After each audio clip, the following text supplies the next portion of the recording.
Sugar is abused in this culture. Sugar's in everything. If you really want to radically alter your existence, sugar and alcohol in this country, sugar and alcohol are like, they're like ubiquitous. They're everywhere. Yeah, they're the two ailing diseases in this country. I don't know if that's the right word. Yeah, I don't know. They're just addictions. I mean, and if you want to feel great, try like not drinking alcohol for 3 weeks and cutting the sugar to 30 carbs a day, 30 grams of carbs a day. Your life will be different. I promise you that.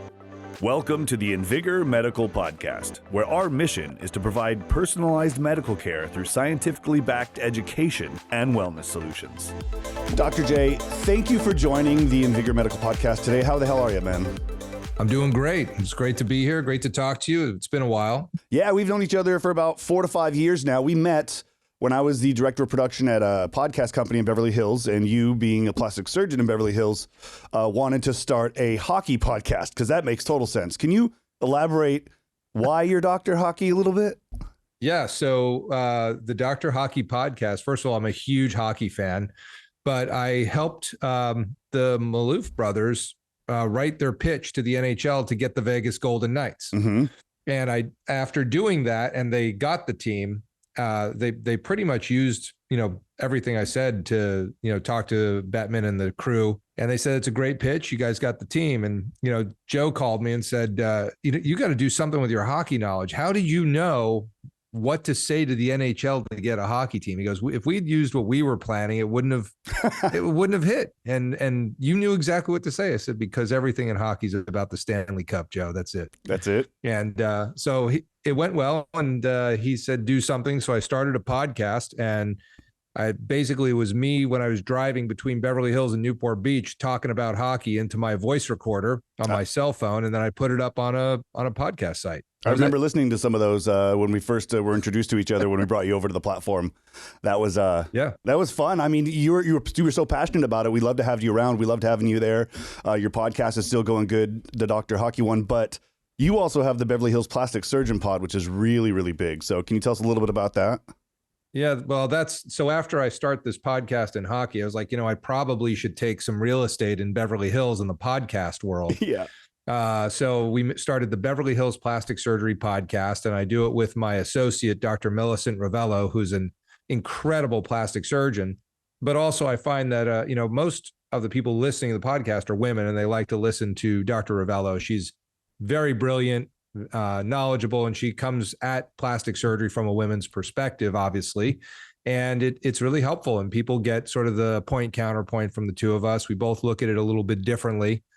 But it's, we're over 3 years in now, and we've got pretty decent following, and our patients love it because they can listen to us talk about topics that they're coming to see us about. Like if they're coming in for a revision rhinoplasty, which is a big thing that I do, or facelift, those are kind of my bread and butter. Then they can already know like what they're in for and who's going to be talking to them and how we behave and, sort of our attitude. And it makes it very comfortable and very, like, a lot of the questions are already answered. So the podcast has been a real key portion of my information transfer in my practice. Well, that is why we're doing this podcast and having people like you on, is because a lot of people don't necessarily want to talk about supplements that, help ED or help your libido, or some guy might be losing his hair since he was 5 years old, doesn't necessarily want to bring that up. So we try to help men and women feel better by having supplements, and you, being a plastic surgeon, do the exact same thing, just on a scale of 1,000 times more. You just get to the point, cut it out, and fix it. Well, it's all connected. It is. And that's why I was going to say, you have this rock spa that you created, and it's not just plastic surgery, rhinoplasty, or any of that stuff. It's everything: LED light treatments, microblading. Why did you open this rock spa when you had your bread and butter in augmentations and rhinoplasty? Plastic surgery is like, it's one aspect of looking great and feeling great. Exactly. And so the rock spa was sort of the supporting business for my plastic surgical operation. So you have a facelift, which is a very effective anti-aging.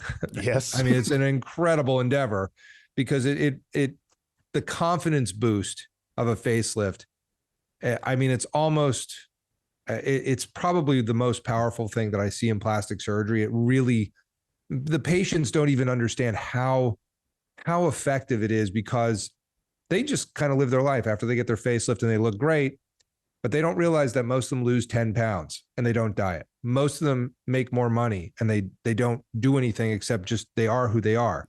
And this is something I actually wanted to study at the University of California, Irvine, when I was on staff there. And the IRB basically looked at me and said, "Are you trying to say that facelifts are good for you?" I was like, "No, I just want to show the effect of what a facelift does in terms of confidence and how it affects their health." They're like, "So if that's true, then you're saying that this should be a covered benefit of insurance." I said, "I didn't say that. I just want to look at the data." Yes. And the data from my, kind of culling it from my practice was that if you feel confident, you look great, and you look at yourself in the mirror, you exercise more, you travel more, you have more social interactions, all the things that make you a more, like a healthier individual. And that's what we're all about here. Now, I'm guessing that a lot of the procedures aren't just a one and done. You got to kind of keep the maintenance, and the Rock Spa helps that with all these different types of procedures. I mean, you have injections, fillers, but all that stuff's just to help keep it in place in a sense, but also keep the confidence there. Like you're continuing to grow that new lifestyle of yours, and that the facelift was your taking off point in a sense.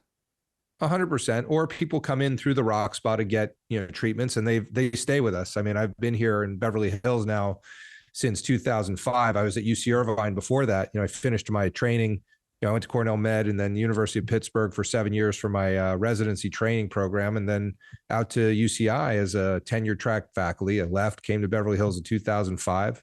Rock Spa got open in 2006, and literally, like, the patients that were our first patients are still with us. Still there. And it's great because you learn about your patients so much so that, like, when it's time for them to do something, then they come over to the surgical side. When it's time for them to get their Botox fillers, some lasers. And we did a whole podcast. I think it was called like Red Carpet Ready, but it basically was about like how you make an aesthetics plan for your life. And, you have to look at, your confidence in looking great is almost like, you look at how you're going to take care of your heart or your, your liver or your pancreas. I mean, these things are all about maintenance and checking in with yourself, and supplements are a big part of it too. You have to diet, exercise, the proper supplements to support kind of whatever it is that you do. This is all part of the package of looking great, feeling great, and living healthy, because the last thing you want to do is be nursing some ailment, early on in life. Yes. And like I see a lot of people in their 40s and 50s, type 2 diabetes, hypertension that's crazy out of control, obesity, things that really stop you from having a full and, expressed active life, which are avoidable. And they can be, and you can make interventions, but you have to pay attention. You need somebody to guide you, and you have to get the knowledge that can help you be the best that you can be. And you can always get something to help kickstart you, not as drastic as a facelift, but supplements you were talking about. What supplements do you recommend for your patients before they go into a procedure? Well, this is the thing, is that a lot of people are on a lot of supplements that are not good for surgery. They're great supplements, but they cause a lot of bleeding. Okay. Vitamin E oil. There's like St. John's wort, turmeric. These things, which I think are really great to take, they can cause bleeding. One of the big ones is saw palmetto, which a lot of guys take for prostate health. And I do a lot of Silicon Valley facelifts to keep the guys in the game. Yeah. And a lot of them are on saw palmetto because you have benign prostatic hypertrophy. The saw palmetto really helps you, not get up in the middle of the night to pee so many times. There you go. But it is a potent antiplatelet medication, supplement. And, medications, by the way, are just, these compounds that have been sort of packaged up and bottled up and dosed to do what they do. But, like there's a lot of medications that are just, supplements that have been, really distilled down and turned into a dose dependent FDA cleared medication. But saw palmetto is one that I know a lot of guys take, definitely causes bleeding. You got to get off it before surgery. the supplements I like for surgery are bromelain and arnica. Bromelain is a enzyme from pineapple juice, and arnica montana is its own herb that taken together really reduce bruising and swelling, and they're very good for you. I also tell patients to take some zinc, some vitamin C. These things help with wound healing, magnesium, calcium. Those things are all very helpful for surgery, and they don't cause additional bleeding. Shortens the recovery time a little bit. It does, and especially I think the bromelain and arnica for bruising are really important. Okay. We use hyperbaric oxygen after surgery. There's a whole bunch of things that we do to really shorten the recovery time, because that's the key. After you get these operations, you want to get back to your life and feel good as soon as possible. And we have loads of protocols depending on the operation and the patient's age and what they need. Now you've done plastic surgery for tons of people from Beverly Hills, but you also work with hockey players, right? I do. Yeah, you do a lot of I'm done with hockey, I need my teeth back surgeries. Who are some of the hockey players you've worked on? I couldn't possibly say who they are. Dang it. I tried. I can't. No, let me think who would say anything if they have. Well, I will tell you that one of the things that happens is a lot of times after I do work on the patients, then they'll agree to do a little, podcast time. So you might be able to extrapolate some of that, but I can't say who's had what or who's done what or anything, because it's really a HIPAA issue. But the hockey players that I do see, I don't see as many hockey players as I see their families, the moms, the wives, the girlfriends. They tend to come in a lot and do a lot of surgery with us, just because they know me from, the podcast and being around, hockey, which is great, and it's a great, the NHL crew is a great group of people. They're really amazing. The players are nice. Their families are amazing. I really enjoy working with, the people in the profession of hockey. Okay. So without naming names, you haven't just fixed teeth for hockey players. You've done other things like broken bones or stuff like that. What's probably the most gruesome thing you've seen? The most gruesome thing I've seen, this is in not just hockey, just in general. Okay. Yeah, let's go that way. The most gruesome thing I see was back in my residency, a deer, a 12-point buck. Whoa. Jumped out through the windshield of this guy's truck and just demolished him. And he lived, the guy lived, the deer died, but his face was just smashed and destroyed and had fur like in every little bit of it.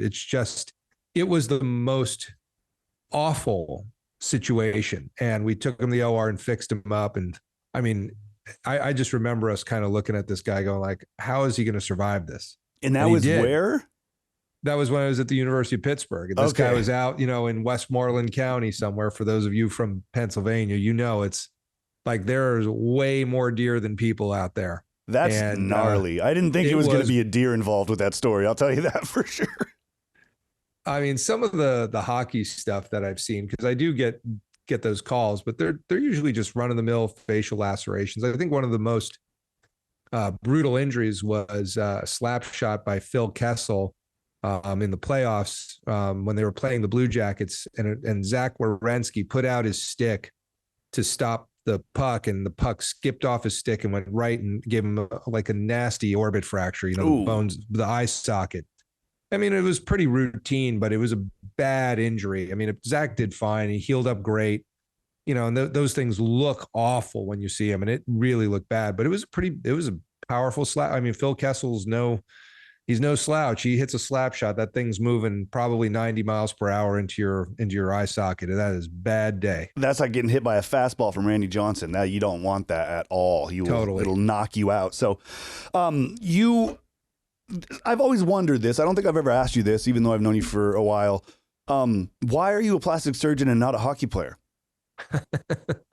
Well, the truth is, when I was, I'm very old, and back in the day, hockey was not like, it wasn't the big rage, and there was the real reason I couldn't go to the next level with my hockey was that my mom did not drive. And my dad worked all the time and he was away a lot and I could not get to the rink. And my mom, she didn't drive because when my mom drove, things got crushed and people lost lives. And maybe that's why you became a doctor. And she was just the worst driver. And at some point, like my dad just said, you need to not drive cars. It's just too scary. Oh, ow. And, you know, like I think on one of their driving date lessons, she put the car through the living room of somebody's home. And you know, the people like invited them in for tea, and my dad was sitting there bleeding with a scalp laceration. And that's why you got into plastic surgery and became a doctor. You're like, my mom's probably going to end up hitting something else. I got to take care of her. So that was really it. To play hockey, you need parental involvement of epic levels.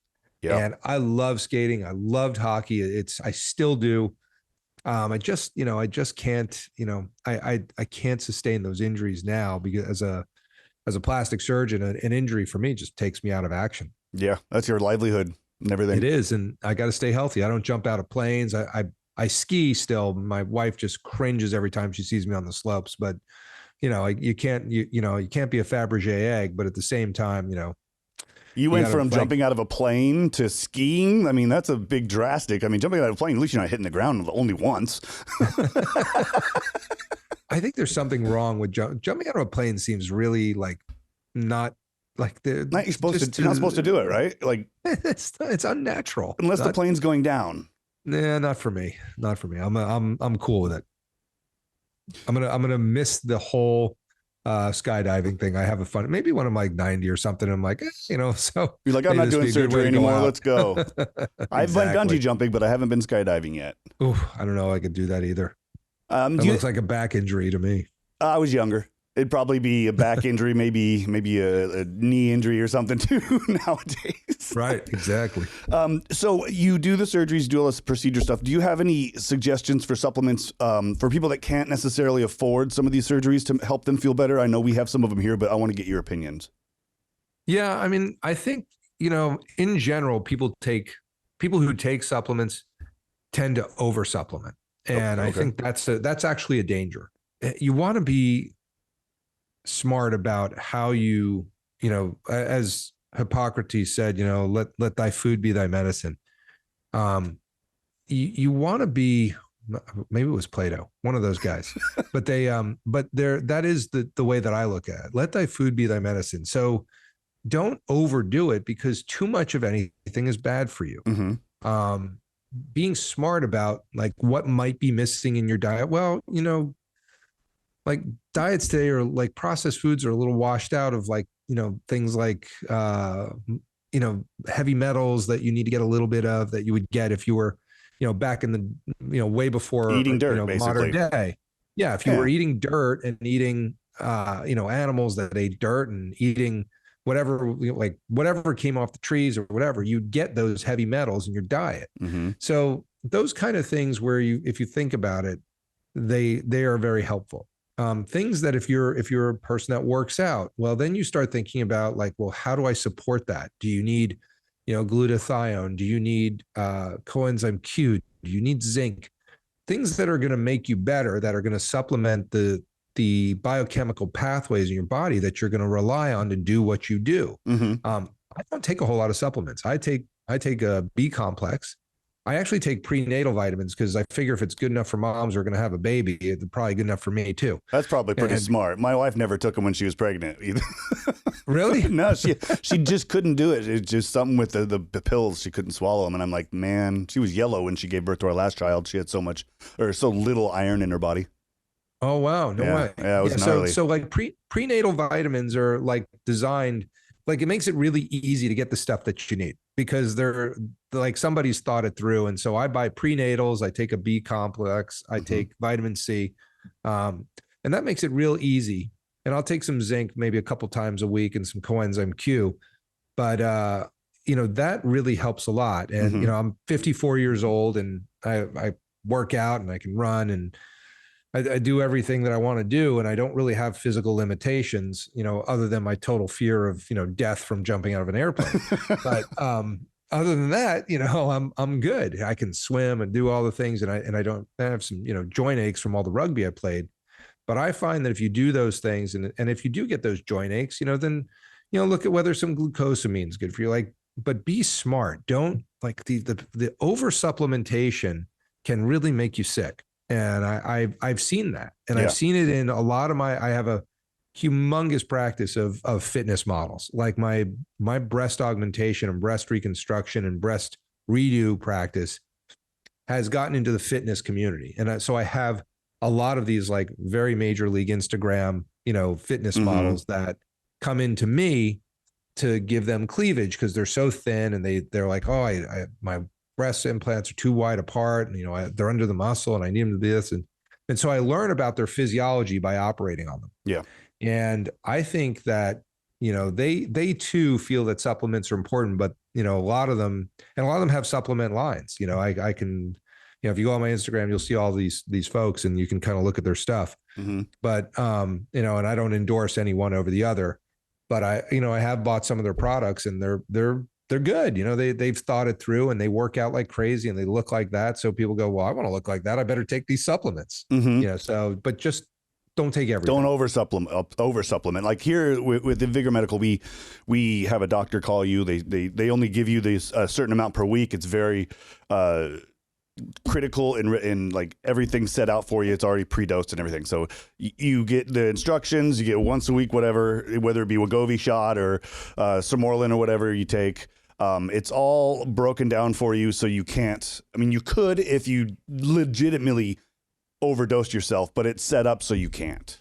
Right. And that's key. You need that guidance, and that's how you should do it. And if you can, be clear about your goals, this is really important. I mean, if you're going to supplement your workout, your workout regimen, or like I'm training to do a marathon, or I'm trying to lose weight, like that's when you want to get guidance on that. And you want to go to an expert, because you need somebody to evaluate where you are and where you're trying to go.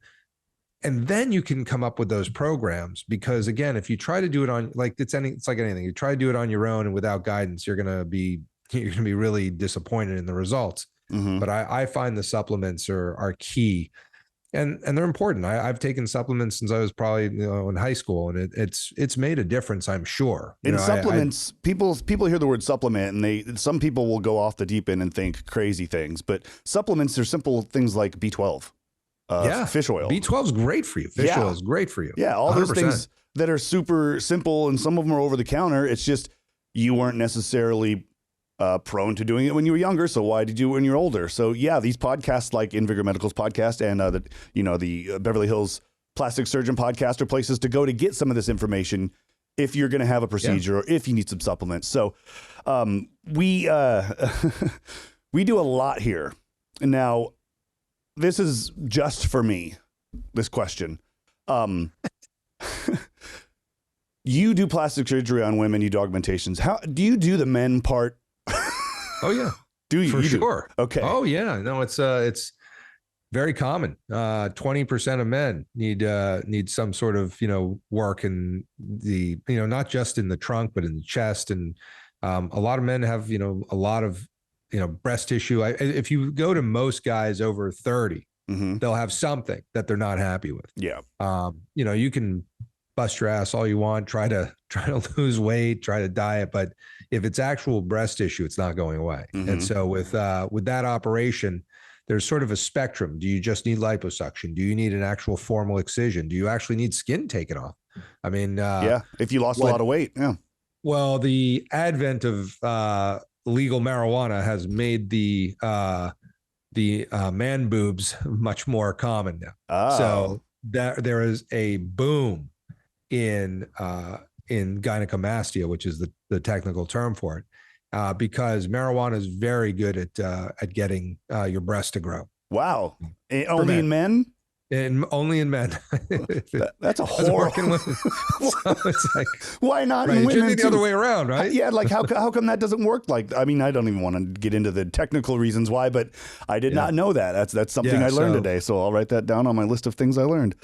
The marijuana, and then but gynecomastia has always been common. It's 20% of men. Yeah. If you had one bit of advice to someone that's trying to get themselves to feel better, have a little more confidence, but they don't have a whole lot of money. What are some simple things that somebody could do to help make themselves feel better? Like I said, there's fish oils and B12 and stuff like that you can get over the counter, but is there anything that I'm missing? Well, altering your diet. I will tell you that sugar is abused in this culture. Sugar's in everything. And if you really want to make a change and feel better, cut the sugar. Yeah. Cut the complex carbohydrates, the starches, the breads. You can radically alter the way that you look and feel by getting down to 30 grams of carbohydrates a day. Wow. So more keto driven diet. 100%. I mean, that is a no brainer. Okay. It's very hard to do because our world is set up to take cheap stuff, package it and sell it for a lot of money. Mm-hmm. So, if you're, you don't have a garden and you're not working on a farm, you're buying stuff that's set up to cost you a lot more than it costs the people who make it. That's how you make money. Mm-hmm. So the sugar is very cheap. It's very easy to make stuff with sugar. There's sugar in everything. Everything. You got to realize that, if you really want to radically alter your existence, sugar and alcohol in this country, sugar and alcohol are like, they're like ubiquitous. They're everywhere. Yeah. They're the two ailing diseases in this country. I don't know if that's the right word. Yeah. I don't know. They're just addictions. I mean, and if you want to feel great, try like not drinking alcohol for 3 weeks and cutting the sugar to 30 grams of carbs a day.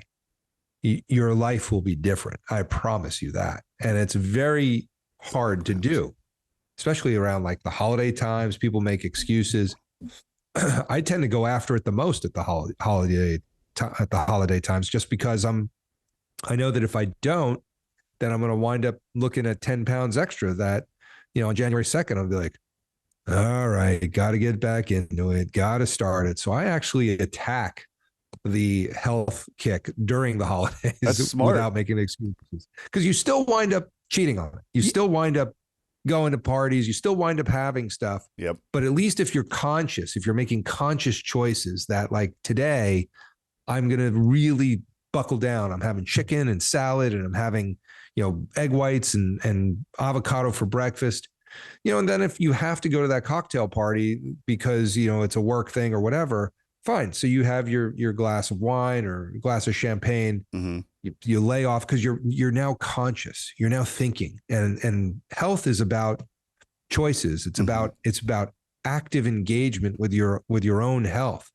And this is a big part of it. I mean, you could take all the supplements in the world and try and do this or do that. But if you're not actively engaged in putting out the activation energy to take control mm-hmm. of your health, it isn't going to work.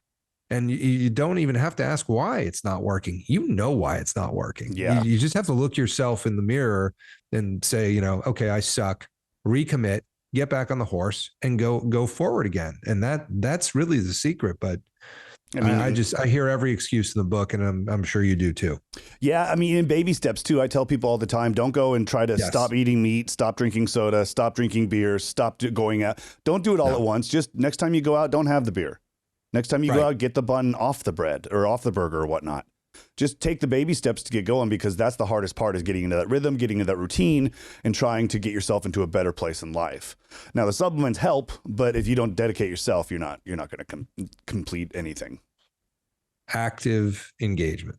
You have to be actively seeking that health part. It has to come from you. Nobody mm-hmm. can make you do it. It's like, people wonder, I don't know why it doesn't work for me. I go, I'll give you 20 reasons right now. You want me to name them, or do you just want to know them and know that I don't have to say them? Because they know what it is. Everybody does. You just got to look at them and go, okay, you tell me what it is, because I know what it is. For me, I like beer. I'll go out and I'll have a beer and I'll watch the game, and that's bad. Oh, I love beer. I do. And it's just really hard for me to go. I go to hockey games all the time, and I'm just like, you have to have a beer. It's a human state law. You have to have a beer. Yeah, but I'll have one. I used to go. I was like, one a period kind of guy. There you go. This is great. But now if I go, if I have one, I'll have one. I rarely have beer now because I just can't. At my age and with my family history, I can't do that stuff. And I recognize, my mom and my great aunt, they all fought, diabetes, wicked hypertension. So, if you know your family history, you know where this is going. So if you want to not go there, actively engage, get it on. Recognize that you got to do it. And it's only you that's going to be able to do it. Nobody can do it for you. And that's a good piece of advice to look back at your parents, look back at your grandparents. A lot of these like diabetes and stuff can be cured just by changing your diet and things that we've been talking about. So look back there and kind of use that as where you don't want to be. And then, find the things that help you not get there in a sense. Yeah. Yeah, I check my blood glucose. I do not have diabetes, but I'm like already doing finger sticks, and what I'm doing is I'm gathering data. Yep. I'm not trying to, treat diabetes. I don't have diabetes, but I'm gathering data. What happens when I work out and then I, eat, meat and vegetables, and then what does that do to my blood glucose? And what happens when I do cheat and have, a glass of wine with dinner and a dessert? And believe me, I'm learning. Yeah. Does that increase your insulin resistance or what? Oh my God, all that stuff. Yeah. It's really good to monitor your glucose levels, especially if you have a family history. I should probably be doing that. So I'll probably step on to get going on that here very, very soon. I bought a blood glucose monitor for like $26, at one of the local pharmacy stores. And it was like, it's a no brainer. And now like the data that I'm learning, cause like when I see what it does, the immediate feedback is like, ooh, I need to do this.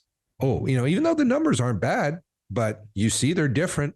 You get the reaction. When I go through a keto day where I'm doing like just, proteins and no sugar. I mean, my blood glucoses are, 82, 90, after I eat, they're 110, they're not 140. Now, if I have wine and dessert and all that, then I see the 127s, the 135s. Those are numbers that, that's normal, but like it's really different than if I did like the keto day. Yeah, exactly.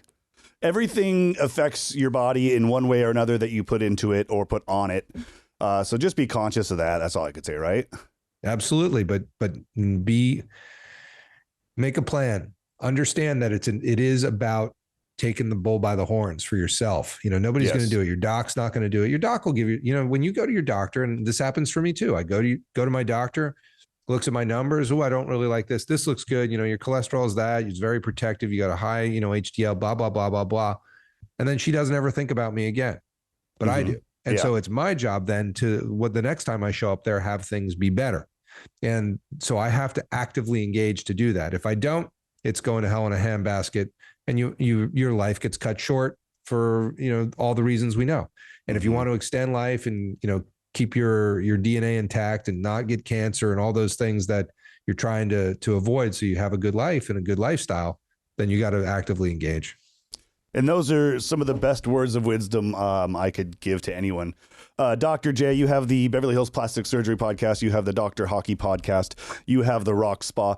Where's the easiest place people can get a hold of you? Best thing is my website is drcalvert.com, drcalvert.com. That's easiest. The website's got everything on it. It's got all my social media stuff on Instagram, Dr. J Calvert. And that's I've started in on TikTok, believe it or not. Ooh. So that's a Dr. J Calvert also, but there's a Dr. J Calvert because somebody had stolen my name and actually put up pictures of me. Tried to be you, right? I think interesting. Yeah.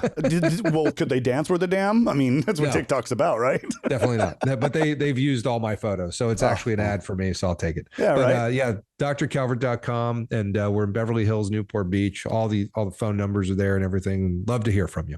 All right, Dr. J, thank you so much for joining the show today, and I will be in touch very soon, man. Take care. Thanks, Chris. I'll see you. All right, bye. Thank you for joining the Invigor Medical Podcast. For more information on the show, Invigor Medical, or to get a hold of Chris, go to invigormedical.com.